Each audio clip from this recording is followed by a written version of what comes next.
It was the man from IronBark who struck the Sydney town.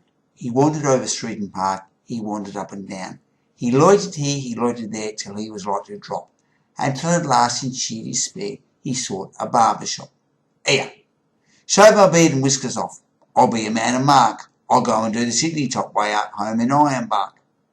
The barber man was small and flash, as barbers mostly are. You're a strike your fancy sash. He smoked a huge cigar. So humorous that note, and keen to drop a tear, he laid the odds and kept the tote, whatever that may mean. And when he saw our friend arrive, he whispered, "Here's a lark. Just watch me catch him all alive, this man from IronBark." There were some gilded youths along the barber's wall. Their eyes were dull, their heads were flat, they had no brains at all. To them the barber passed a wink, his dexter eyelid shut. "I'll make this bloomin' yokel think his bloomin' throat is cut."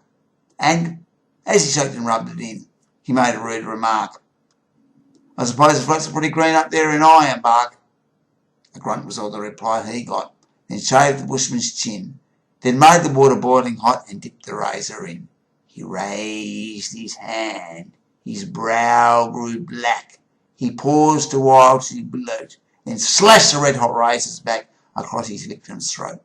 Upon the newly shaven skin it made a livid mark. No doubt it fairly took him in, the man from IronBark.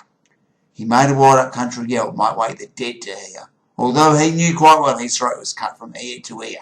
He struggled gaining to his feet to face the murderous foe. "You've done for me, you dog. One hit before I go. I only wish I had a knife, you blessed murdering shark. But you'll remember all your life, the man from IronBark." He lifted up his hairy paw and with one tremendous clout landed on the barber's jaw and knocked the barber out.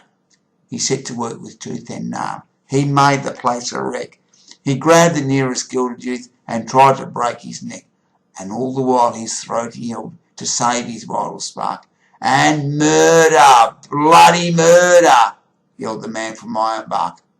A peeler man who heard the din came in to see the show. He tried to run the bushman in, but he refused to go.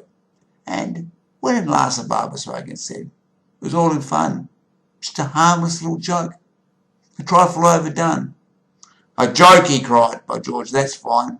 A lively sort of lark. I'd like to catch that murdering swine some night in IronBark." And now while we're in the shearing sheds, the listening shearers gape. He tells the story o'er and brags of his escape. And Barber Chapper keeps his tote. "By George, I've had enough. One tried to cut my blooming throat, but thank the Lord it's tough." And whether he's believed or not, there's one thing to remark. The flowing beards are all that go way up home in IronBark.